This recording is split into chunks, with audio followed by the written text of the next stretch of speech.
the students have grown up in an age where things change very quickly, and they have that creativity, but they also need to have the motivation to do it. And I've discovered that, of course, the more structured your instruction is, the less creative their work becomes, right? Now, at the same time, the less structured your course is, the less control you have over it. So it's also, and to be honest, I do appreciate the control I have most of the time. So it's hard to let go of that and not have control. But I did discover when students get that opportunity, they do become very creative, and they have different skills that they really bring to the table. And I think what they discover as part of that is that, we have different experiences. When we work together as a group, we can actually come up with new, creative ways of communicating, or, look at things from a different angle, discover new things that we haven't thought about before. So I think that encouraging creativity is about allowing them to do that within the context of the course. There's also another thing that I think is very important, and we talked about this in the classroom. First, I tell them, I want you to kind of get out of the comfort zone, right?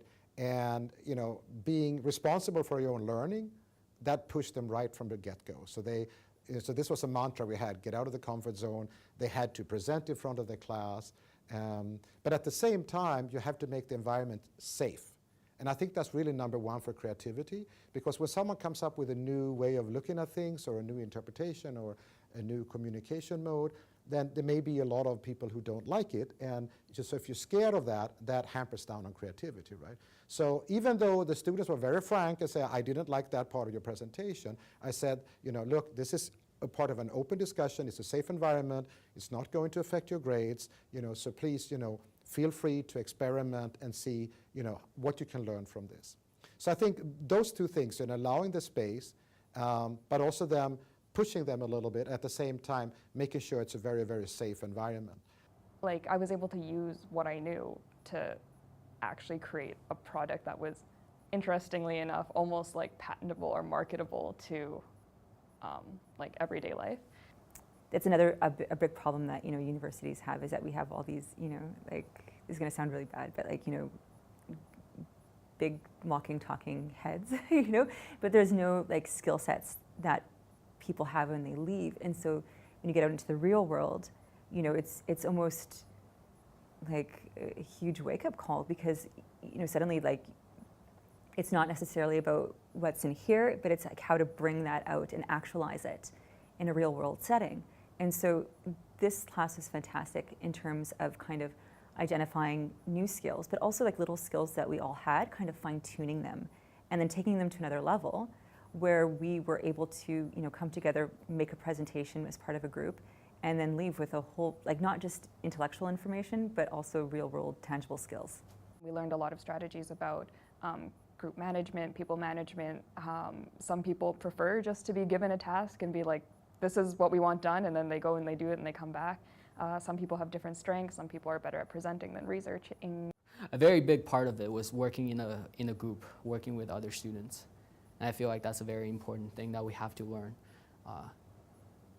in our university years. And Professor Adolphson was very adamant on this, is teaching us how to work with each other, because when we go out into the real world, we're not going to be doing everything on ourselves, but we're going to be doing everything as a unit, whether it's just filming, whether it's, well, maybe if you're a freelance author, but you're always going to be working with someone, as a scientist, as a dentist, as anything, any profession.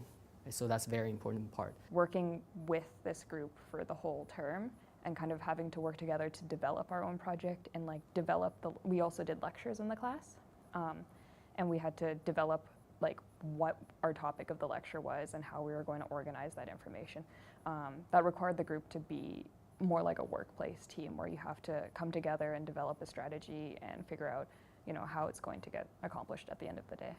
In terms of our lectures, like, again, it's the one thing that I really enjoyed about it was because we were speaking about topics that we found fascinating, and we could present with enthusiasm very naturally. And I think when we heard other people present too, like, we couldn't help but just enjoy it so much and take so much from it, because people were speaking on subjects that they were interested about. So it's just, you know, that kind of enthusiasm breeds enthusiasm. And I think it was just a great environment to learn. Yeah, having it out on YouTube is kind of neat because we're actually, if it was just a class project, we'd have no, like, oh yeah, we did this cool video for class, it was whatever, right? But now it's kind of become something that we're thinking of turning into a hobby, right? And making more episodes. Just knowing that your work is not being acknowledged by the professor and fellow classmates, but everyone else have a chance to look at it.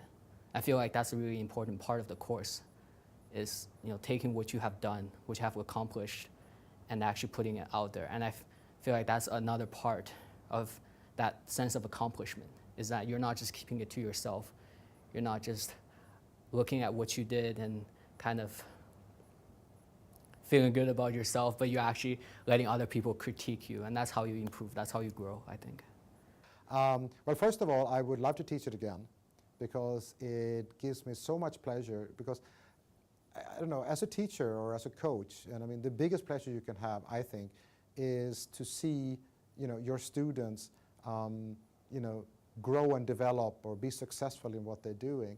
And when you're basically only testing them, I don't think you see that much, right? But here you actually see them do something and create something.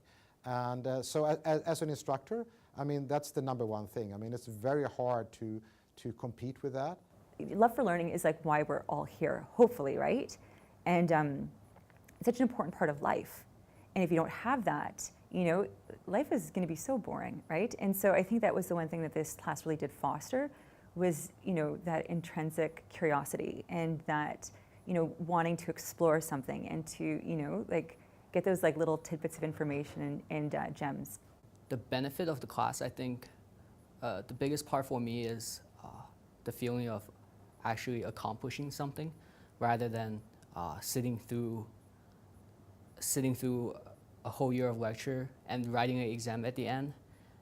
And for me, most of my undergrad has been like that, and that didn't feel rewarding enough. It didn't feel like I've done a lot, rather than just putting up with the exam or learning to pass the exam. This time I felt like I was actually doing something and completing something. It was the feeling of accomplishment that was the biggest reward for me. If I had a choice, I would actually probably teach this course, you know, 4 times a year for the rest of my life. I don't think there's enough student demand for it, so I probably won't, but it's probably the best experience I've had. And again, you know, I took a risk. I wanted to do something that really focused on the student learning, focused on the student engagement. You know, I think we're lucky enough to kind of hit a couple of good notes that got the students to do that.